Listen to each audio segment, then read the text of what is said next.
à la Foire Expo, toujours ce dimanche. Nous accueillons aujourd'hui, excuse-moi, je vais demander de te présenter. Frédéric Dupont, président de l'association Nobs et Vilains, association de reconstitution historique, fin 12e, début 13e. D'accord, très bien. Spécialisé sur tout ce qui touche la période cathare dans le sud de la France et notamment en Périgord. D'accord.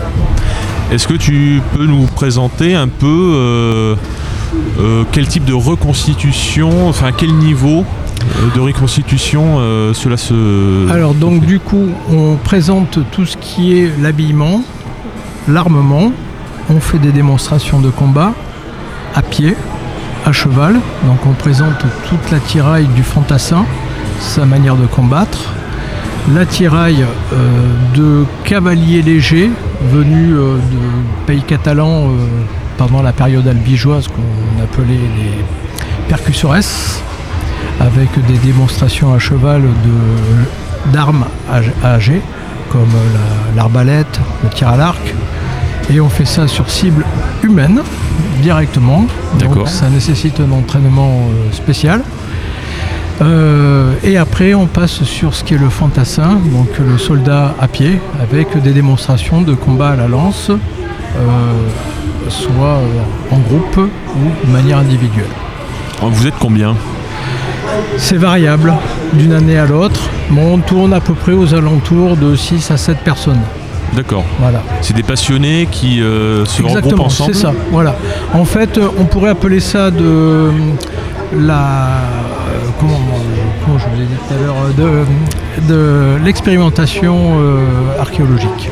D'accord. C'est-à-dire qu'on travaille avec des archéologues et des historiens qui, eux, émettent des thèses. La plupart du temps, ils sont plus ou moins fermés. Hein, et il faut essayer d'expérimenter tous leurs écrits pour voir s'il y a des choses qui collent, qui ne collent pas. Parfois, je vais vous donner un exemple. On était parti il n'y a pas longtemps sur un jeu de rôle qui s'appelle Guerre féodale. On voyait sur certaines enluminures des combattants à la lance qui avaient les lances baissées. Et d'un point de vue tactique, c'est un peu idiot. Il vaudrait mieux avoir la lance en l'air. Et on voulait comprendre le pourquoi du comment. Et après avoir passé plus de 24 heures à faire une sorte de jeu de rôle de bataille, on a compris que l'épuisement justifiait ce genre d'enluminure. Voilà, c'est des petites choses comme cela. D'accord. Et je me pose la question, comment ça se passe en tant qu'association qui fait de la reconstitution pour se procurer tout l'équipement du métal pour des armes, donc du métal, de l'équipement en cuir peut-être Comme le dit le terme reconstitution, on fait comme à l'époque. Donc on essaye de puiser dans les livres des connaissances, donc d'où l'idée d'aller voir des archéologues, des historiens pour avoir des artefacts et reconstituer les véritables objets et outils et de pouvoir se mettre en pratique aussi bien au niveau de l'habillement que de l'armement, etc., etc. Alors pour les armes et les casques, il faut évidemment que ce soit homologué, donc fait par des professionnels pour qu'on soit couvert pour les assurances, puisque lors de reconstitution de bataille, ça se tape pour de vrai dessus. Voilà. D'accord. Donc il peut y avoir... alors c'est des armes émoussées, au niveau de la pointe, au niveau du tranchant, évidemment, mais ça cogne, comme D'accord. le béour, par exemple. Oui. Voilà. J'espère qu'il n'y a pas d'accident. Quand même. C'est très rare, rare parce que c'est quand même la plupart du temps des troupes qui s'entraînent énormément pour justement éviter ce genre de désagréments.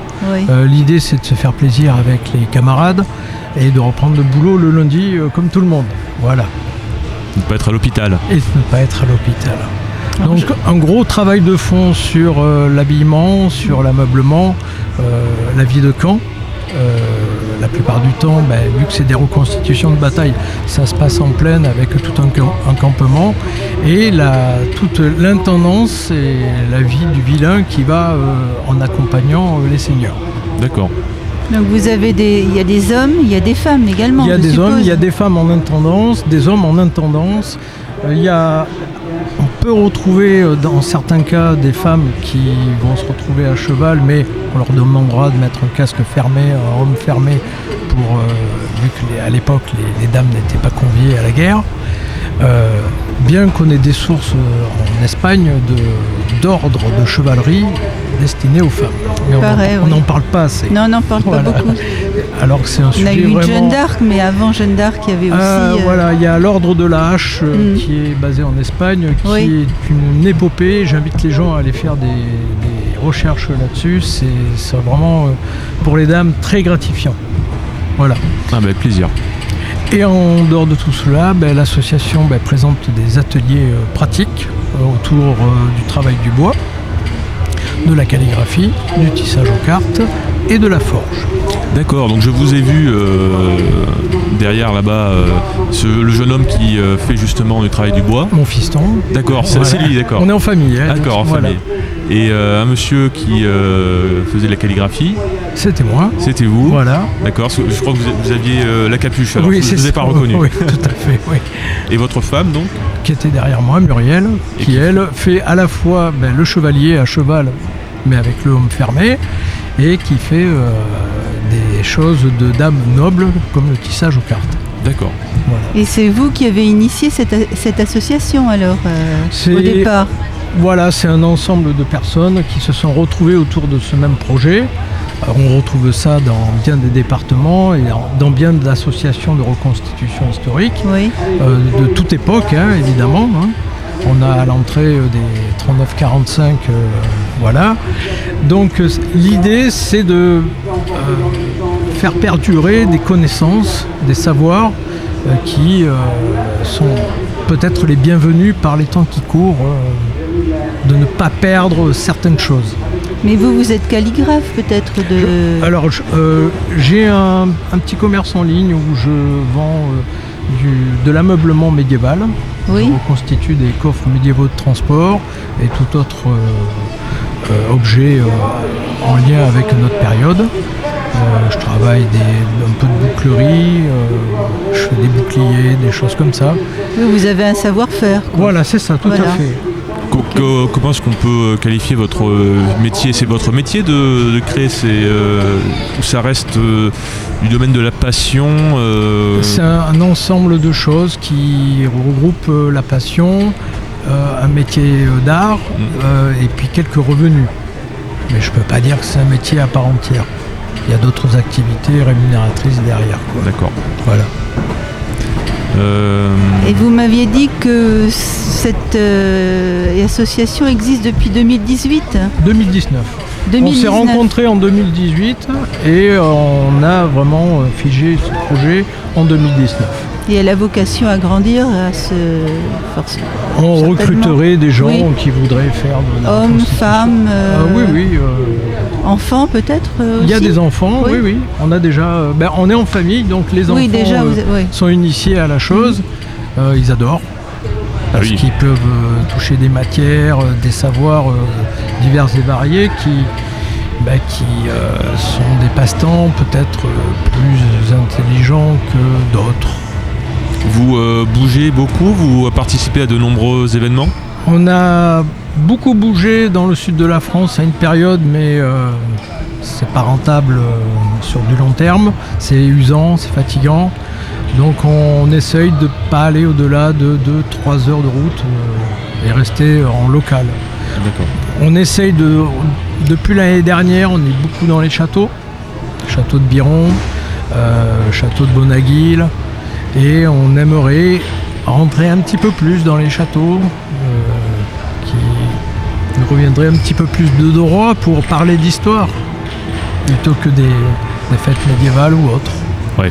Je suppose que vous sollicitez quand même les châteaux, vous demandez pour pouvoir intervenir. C'est l'étrangeté de la chose, c'est qu'en Dordogne, qui a le plus de châteaux en termes de département, n'est pas trop dans ce genre de discipline, alors qu'il y a une forte demande au niveau des gens. Les gens sont curieux, ils veulent apprendre, qu'on leur restitue des choses de leur passé de manière authentique et non pas de manière fantastique et folklorique.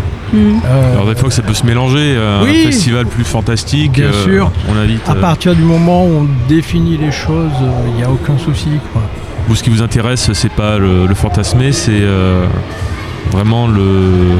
Disons que si vous voulez aller dans un festival de choses fantastiques, vous tombez les habits historiques et puis vous y allez. D'accord. C'est aussi simple que ça. On n'est fermé à rien. On va de temps en temps au laser game avec les enfants, comme tout le monde.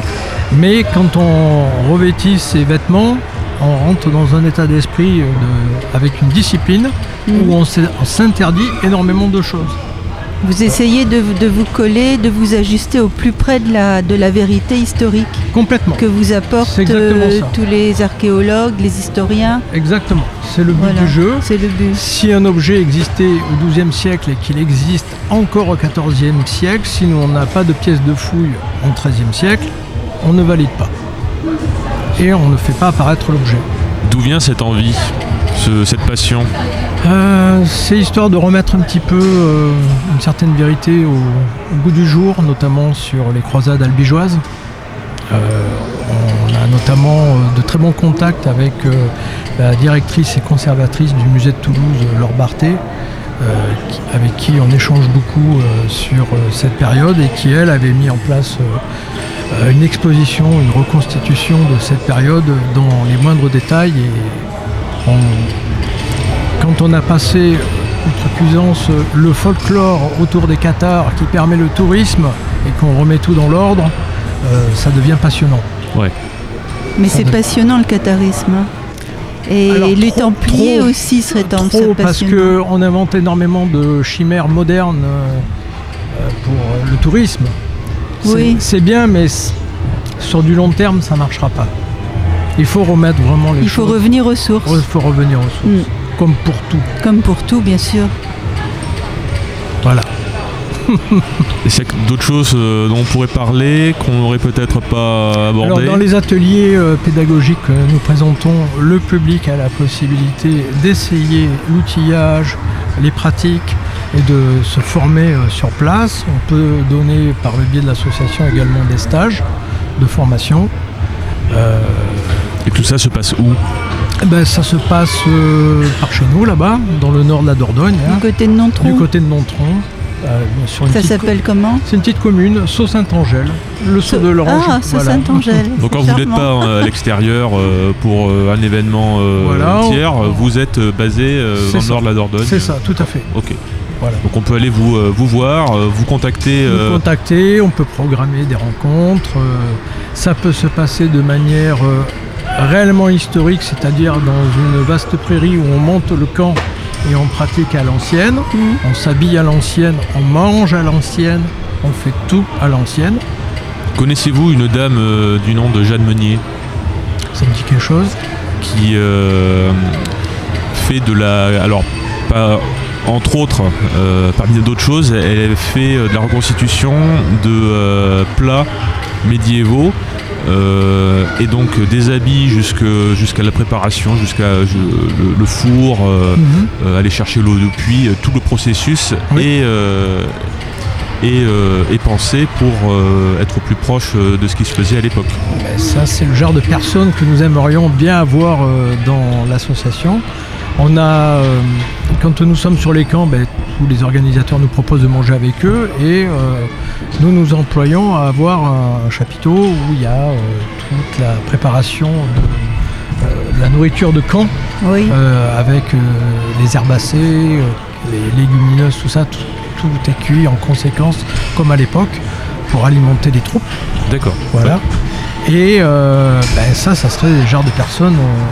Je crois qu'elle intervient toujours jusqu'au mois d'octobre au domaine de la Madeleine. D'accord. Si ça vous dit quelque chose. On ira voir ça. Nous irons échanger connaissances. Une fois par mois, un atelier une fois par mois. D'accord. Voilà. Très bien. Donc elle y est encore pour le mois d'octobre. Parfait. Et comment peut-on vous trouver alors ? Sur Internet, je suppose ? Alors Facebook, nous avons une page au nom de Frédéric Dupont, Nobles et Vilains. Et excusez-moi, Frédéric Dupont, Nobles et Vilains. Tout à fait, d'accord. C'est ça. Et où on fait nos parutions de ce qui a été fait, de ce qui est en cours et de ce qui sera. Avec les stages, les cours. Alors les stages, on passe plutôt sur mon atelier, oui. Donc côté professionnel. En contactant Nobsevillin, il y a les coordonnées également qui sont données. Oui, c'est des stages qui durent longtemps en général ou... C'est fait à la carte. À la carte, d'accord. Des demandes. Oui, tout à fait. Ah oui, d'accord. Vous vous êtes formé de façon autodidacte. Autodidacte, tout à fait, oui, c'est ça. Tous les trois. Enfin, votre famille. Toute l'équipe. Voilà. D'accord. Chacun est dans son coin, lit des livres, rencontre des personnes et ramène ses connaissances au sein de l'association et puis la partage avec ses camarades et après on la partage avec un public. Pour vous, par exemple, la calligraphie, pourquoi ? Alors, la calligraphie, pourquoi ? Ça s'est passé un lundi, je revenais du bois, mon épouse me dit « Tu pars, tu as dans 1h30 un cours de calligraphie ». J'ai dit « Chouette ».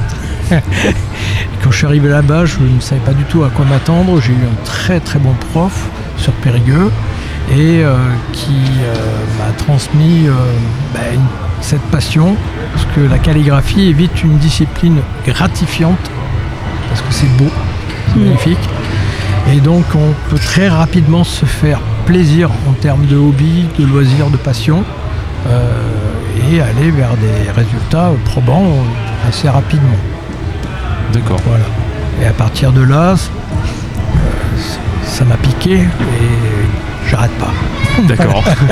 J'arrête pas. C'est addictif, c'est très addictif.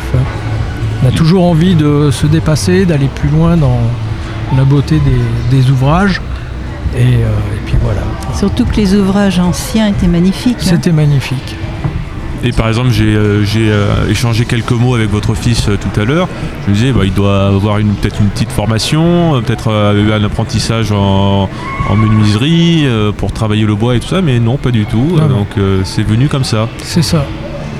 Voilà, en ce moment, il est également sur la période fin néolithique, début âge bronze.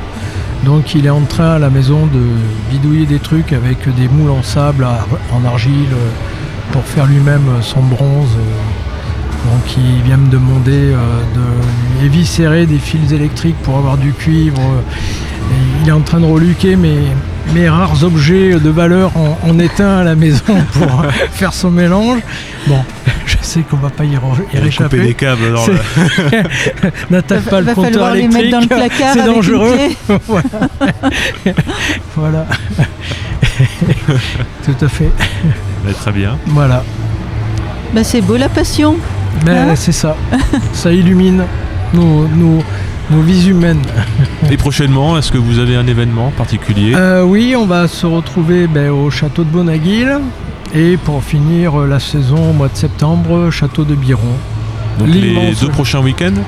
Je crois qu'on a un week-end où il n'y a rien et après c'est le château de Bonaguil. Je le ferai paraître sur la page Facebook. D'accord. Tout cela. Très bien. Bien, merci beaucoup. Je vous en prie. Et bonne continuation. Et merci beaucoup à vous. RLP. Radio libre en Périgord.